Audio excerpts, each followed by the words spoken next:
Monsieur Paulin Vissor, bonjour.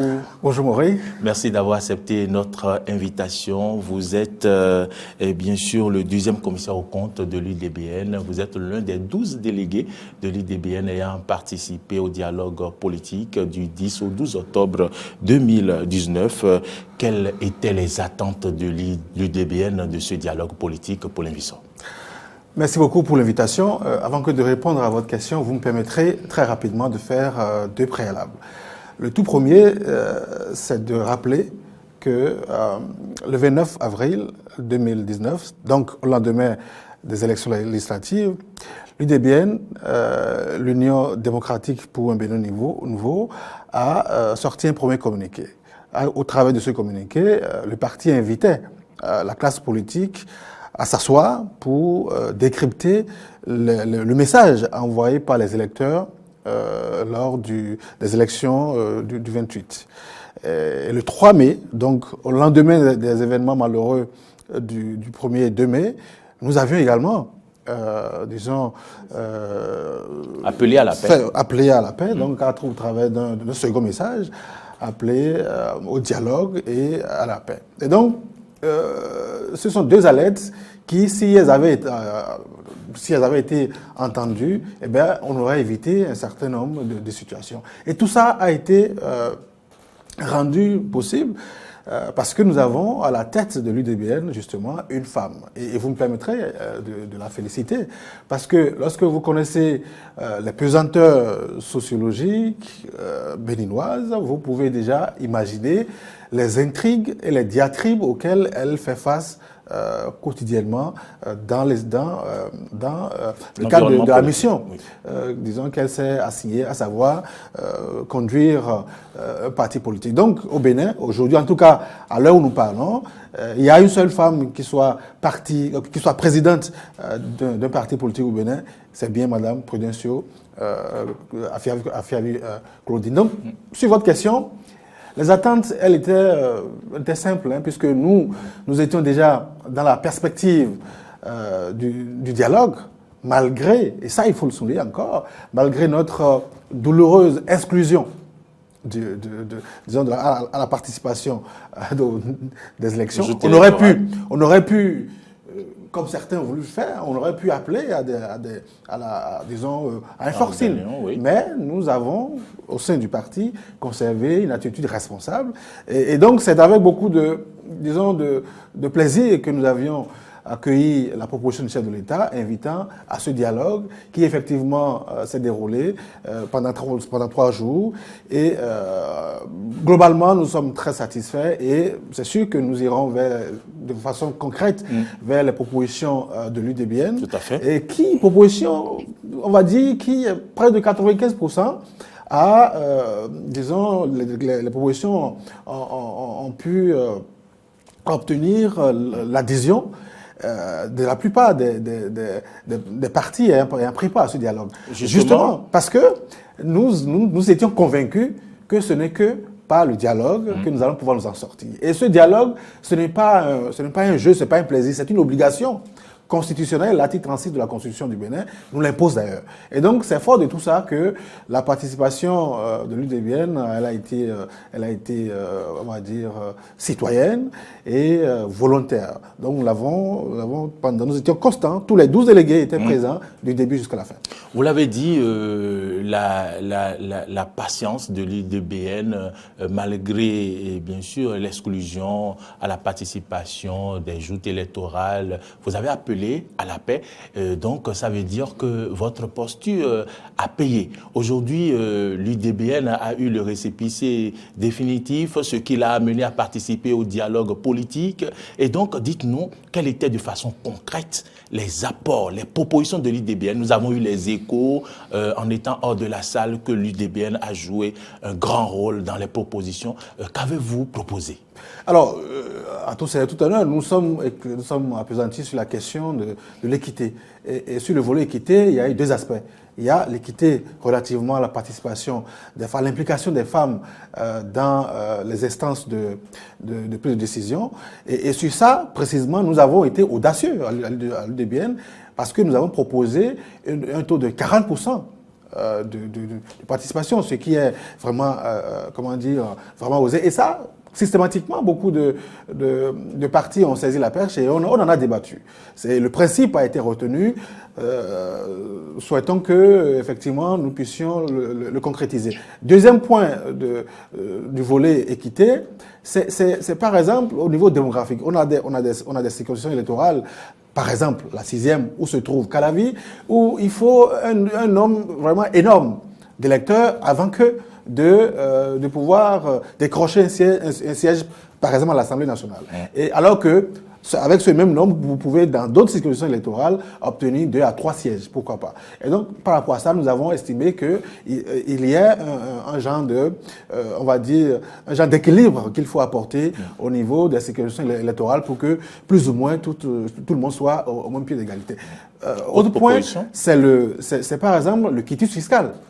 Nous avions estimé que, au lieu que de concentrer la délivrance du crédit fiscal au niveau de la direction générale des impôts, il y a lieu de déconcentrer la délivrance pour faciliter son obtention, parce que justement, on a vu la dernière fois, ça a été très très difficile.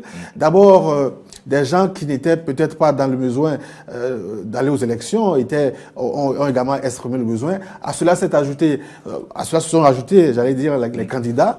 Et donc, ça a fait qu'il y a eu vraiment un bouchon qui n'a pas facilité, n'est-ce pas, l'obtention de ce document-là. Autre point, c'est la nécessité, disons, de financer les partis politiques. Et sur ce point, nous nous sommes dit, vu le contexte actuel, il serait un peu risqué de dire que ce soit uniquement les 2 partis représentés à l'Assemblée nationale qui puissent bénéficier de ce financement public. Il faut que l'ensemble des 9 partis officiellement reconnus par l'administration béninoise, parce que enregistrés auprès du ministère de l'Intérieur, il faut que l'ensemble de ces partis puissent en bénéficier. Même si on estime que la priorité éventuellement doit être réservée aux 2 partis représentés à l'Assemblée nationale, il faut quand même une petite cagnotte pour les 7 autres partis qui, malgré tout, ont obtenu le récépissé, donc en règle vis-à-vis des 2 lois électorales dont nous disposons aujourd'hui. Autre point. Toujours proposé par Absolument, tout à fait. C'est l'implication, c'est le rôle du ministère de l'Intérieur dans la délivrance du document auquel vous faisiez allusion tout à l'heure, le récépissé. La réduction un peu, la proposition de réduire le pouvoir. Absolument, parce que qu'il vous souvienne que dans le cas précis des élections législatives passées, le ministre de l'Intérieur, il est membre disons, de l'un des partis en compétition. Et là, humainement, sans le vouloir, lorsque je suis candidat et que vous l'êtes également, et que je suis à une position où je peux vous titiller un peu, je le ferai sans même le vouloir. Donc, c'est humain. Et donc, l'UDBN a conseillé que le ministère soit réduit à un rôle purement administratif. Et là, nous avions proposé un organe certes administratif, mais un peu qui sera à l'opérationnel. Et le rôle du ministère de l'Intérieur sera simplement d'accompagner au volet administratif et non être impliqué à l'opérationnel comme on l'a observé lors des dernières élections. Voilà. Le temps passe très vite. Je crois que vous nous avez parlé des propositions. Le dialogue politique est terminé. Quelles sont alors les perspectives pour l'IDBN en ce qui concerne la participation au pouvoir dans le giron du gouvernement, puisque l'UDBN soutient le chef de l'État, mais on ne voit aucun responsable de l'IDBN à un poste politique aux côtés du gouvernement. Est-ce qu'il y a des promesses? Évidemment, lors de cette rencontre, l'UDBN a réaffirmé publiquement, je dis publiquement, à visage découvert, son soutien au chef de l'État. Et vous savez, vous faites bien de le dire, disons, la volonté, la vision, l'ambition de tout parti politique, c'est de participer à la gestion du pouvoir. Et oui, effectivement, je vous le confirme, l'UDBN, oui, constitue aujourd'hui, on va dire, un intermédiaire entre les ambitions, les désirata de la population et le pouvoir. Donc nous avons notre couloir de rencontres au cours desquelles nous essayons de formuler des propositions concrètes au gouvernement, bien même nous ne sommes pas encore n'est-ce pas, à la gestion du pouvoir. Mais je pense que c'est d'abord la vision on peut espérer que absolument. Ça va. Bien sûr, nous ne sommes pas vides du pouvoir. Quand bien même l'ambition, elle est celle-là. Mais nous ne cherchons pas le pouvoir pour le pouvoir. Nous voulons que le président Patrice Talon puisse réussir son mandat. Et nous sommes en train de travailler pour ça. Et effectivement, je ne vais pas bouder mon plaisir en vous annonçant que c'est sûr que dans les jours à venir, vous verrez des changements. Nous avons l'information donc. Et dites-nous, les prochaines élections de 2020, communales et tout, comment ça se prépare à l'UDBN? Avez-vous des ambitions pour des mairies? Évidemment, nous avons des ambitions. Et surtout que depuis pratiquement 2 ans, l'UDBN a entrepris un travail d'élargissement des bases du parti. Donc pendant longtemps, les gens nous cantonnaient dans la 6e circonscription électorale. Ouais. Je les invite à continuer par nous cantonner dans la 6e, mais les faits vont démentir du contraire. Je ne vais pas rentrer dans nos stratégies politiques, mais oui, nous avons des ambitions pour des mairies. Prochainement, vous aurez l'occasion de constater les faits. Vous ne voulez pas dévoiler une mairie que vous visez? Non, écoutez, je ne vais pas rentrer dans les détails, parce que nous sommes en politique, nous avons nos stratégies. Et puis nous avons on va dire le canal et la méthodologie pour y arriver. En tout cas, vous l'affirmez, l'UDBN, ce n'est plus la 6e circonscription. Hein, c'est le territoire national. En tout cas, ceux qui veulent toujours continuer à penser que nous sommes que dans la 6e, libre à eux. Alors, pour finir, le temps passe très vite. Pour finir, quand même, il faut le remarquer, seule femme présidente de parti politique, de bloc politique au Bénin. Je voudrais nommer l'honorable Claudine Afiabe-Prudencio. Une fierté pour l'UDBN? Absolument, non seulement l'UDBN, mais toutes les femmes du Bénin. Parce que, je l'ai dit à l'entame de mes propos, ce n'est pas évident. Hein. Ce n'est pas évident. Lorsque vous connaissez déjà la sociologie politique du pays et le milieu politique béninois où on se donne des coups, quand bien même à la fin, en fin de compte, on s'entend sur l'essentiel, mais ce n'est pas évident. J'avoue que pendant ces 3 jours de dialogue, ça a chauffé, comme on dirait à Abidjan, mais on s'est quand même retrouvé sur l'essentiel à partir du moment où, vous savez, pendant ce genre de rencontre, il y a toujours certaines personnes qui veulent toujours, qui entendent pousser le bouchon à bout, faire croire qu'il n'y a pas de crise, que bon, on peut foncer tête baissée. Mais l'UDBN a été très clair pour dire qu'il ne faut pas qu'on induise le chef de l'État en erreur. Parce que ce que nous avions observé les premiers 2 mai 2019 au Bénin, c'est insolite. Et à partir de ce moment-là, on ne peut pas continuer humainement à soutenir que tout va bien et qu'il n'y a pas de problème. Et ça, nous devons cette attitude de sagesse et de responsabilité à la première autorité du parti, parce que justement, c'est une femme.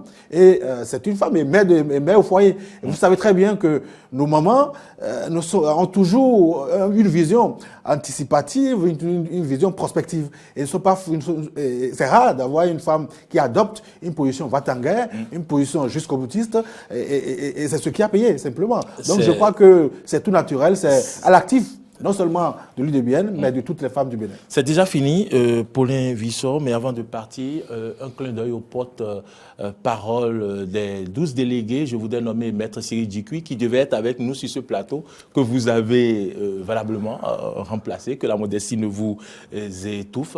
Est-ce que vous avez un appel à lancer aux militants de l'UDBN en 30 secondes? Oui, c'est dire qu'il y a de quoi être fier aujourd'hui. Parce que l'UDBN fait partie des rares partis qui ont pu obtenir ce sésame-là. Et le parti est conduit par une femme.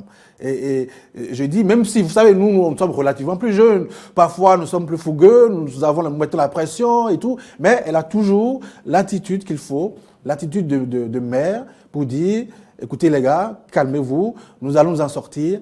Et donc, il y a aujourd'hui matière à espérer. Et donc, je voudrais inviter les jeunes et les femmes, les 2 cibles principales du parti, à se mettre en ordre de bataille. Parce que ce qui va arriver, justement, c'est que l'UDBN, on ne va plus continuer par viser uniquement la 6e, je vous l'ai dit tout à l'heure. Et c'est un parti désormais national. Les bases sont installées. Donc, je voudrais inviter les coordonnateurs à mouiller vraiment le maillot pour que nous puissions effectivement dire nos mots lors des prochaines joutes électorales. Je ne vous ai pas demandé si vous croyez en l'application de ce rapport, parce que la présidente l'a déjà dit, l'a affirmé, qu'elle croit en la bonne foi du chef de l'État. l'État. Paulin Visson, merci d'être venu. C'est moi. Vous êtes bien sûr deuxième commissaire aux comptes du parti l'UDBN. Vous êtes l'un des délégués, des 12 délégués qui a vaillamment représenté l'UDBN et qui a porté la voix du parti. Vous n'avez pas fait piètre figure, c'est à votre actif. Mesdames, Messieurs, c'était Paulin Visson sur Face à Face de ce lundi 14 octobre. Nous sommes sur Matin d'Éden. Je laisse la suite à Natacha Kofi. Merci de nous avoir suivis.